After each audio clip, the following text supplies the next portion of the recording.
እግዚአብሔር እናመሰግናለን። የእግዚአብሔር ስም ብሩክ ይሁን። ዛሬ ደግሞ መልካም ዜና አለን።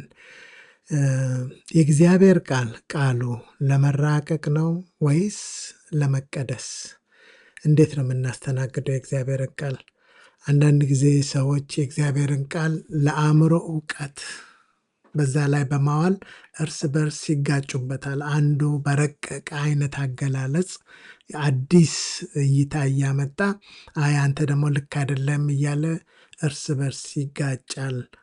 ነገር ግን በዮሐንስ ወንጌል ላይ እግዚአብሔር በእኔ ብትኖሩ ቃሎቼም በእናንተ ቢኖሩ የምትወዱትን ሁሉ ለምኑ ይሆንላችሁማል ይላል።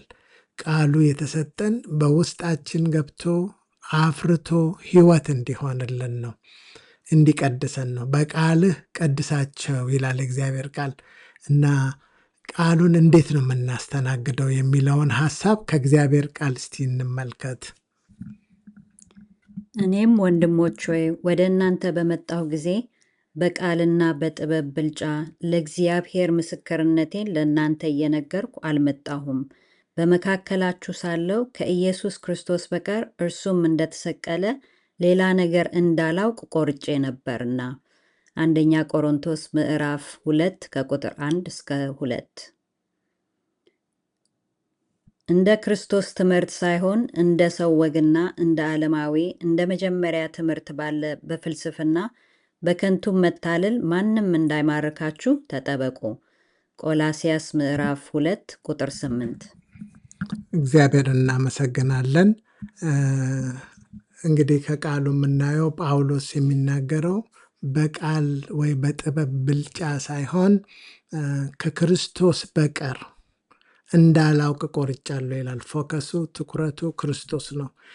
ዲፋይን ያደርገዋል። ክርስቶስ ስለ ክርስቶስ ምንድን ነው ማወቅ የምትፈልገው? ምንድን ነው ዋናው ነገር ቢል በክርስቶስ ወይም ስለ መስቀሉ የሚያሳየን ነገር ምንድን ነው? እንደተሰቀለ እንደተሳለ ሆኖ ማየቱ ፍቅሩን ስለሚገልጽ ነው።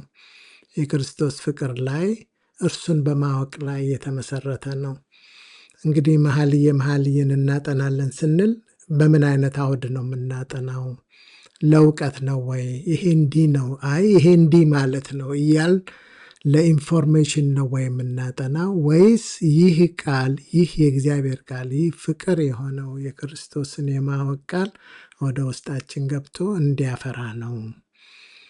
ብዙ ጊዜ የምንከራከርበት ነገር የምንጣላበት ነገር አንዳችን ከአንዳችን ለመማር ሳይሆን ለማስተማር ብዙ ሂደት እየሄድን የምንጋጭበት ነገር፣ አንዳንዴም ኮንፊውዝድ የምንሆንበት ነገር በአእምሮ ላይ ስለምንጫወት ነው።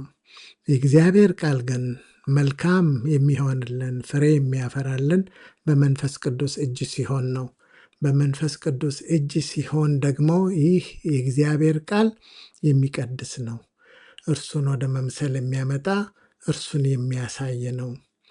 የእግዚአብሔርን ቃል እንግዲህ ለምንድን ነው ብዙ ጊዜ ሰዎች እስከ ፒኤችዲ ድረስ አጥንተው አናላይዝ አድርገው በተለያየ ጎራ ውስጥ ሆነው የሚከራከሩበት ጉዳይ ነው። ነገር ግን ይህንን ቃል የጻፉ ሰዎች ደግሞ ምስኪን ሰዎች ናቸው። ተማሩ የተባሉ ሰዎችም አይደሉም።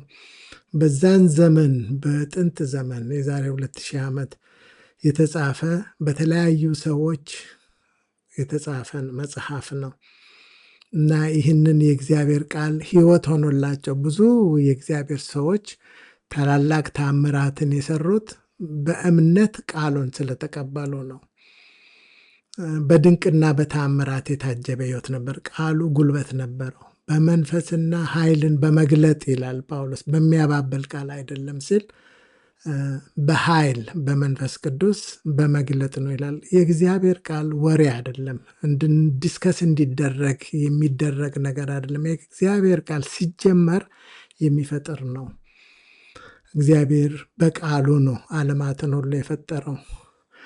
ደግሞም ይህ ቃል ነው ሥጋ ሆኖ በመካከላችን ሲያድር ሊፈጥር ነው እና የእግዚአብሔር ቃል እንደዚሁ ለሐሳብ የተሰጠ አይደለም። ስናት አባውት አይዲያስ የእግዚአብሔር ቃል ኃይል ያለው በመንፈስ ቅዱስ የተጻፈ፣ በመንፈስ ቅዱስ የምንማረው፣ በመንፈስ ቅዱስ የሚተረጎም፣ በመንፈስ ቅዱስ አፕላይ የሚደረግ ፍሬ የሚያፈራ ምስክርነት የሚያመጣ ነው እና በዚህ አይነት መንገድ የእግዚአብሔርን ቃል ብናጠና እና መኃልየ የሚረዳን ምንድን ነው? ፎከሱ ክርስቶስ ነው። ክርስቶስ እና እንደተሰቀለ ከዚህ ውጭ ማወቅ አልፈልግም አለ ጳውሎስ። ምክንያት ቢኖረው ነው። ይሄ ህይወቱ ነው።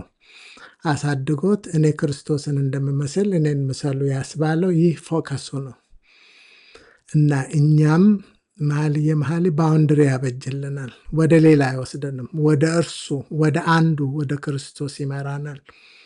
ስለ ክርስቶስ ስንል ደግሞ ክርስቶስን አናላይዝ አድርገን ይሄ ነው ወይ ማን ነው ምናምን ሳይሆን እንደተሰቀ ፍቅሩን ነው።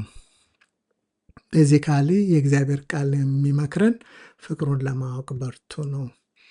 ስለዚህ በትህትና በየዋህነት ራስን ዝቅ አድርገን ከእግዚአብሔር እንማማራለን እና እንደውም ሲሆን እግዚአብሔር ቢረዳን የተማርነው ቃል ፍሬ ሆኖ በሚቀጥለው ጊዜ ምስክርነት ሆኖ ስጋ ለብሶ ፍሬ አፍርቶ ታሪክና ህይወት ምስክርነት እንዲሆንልን ነው።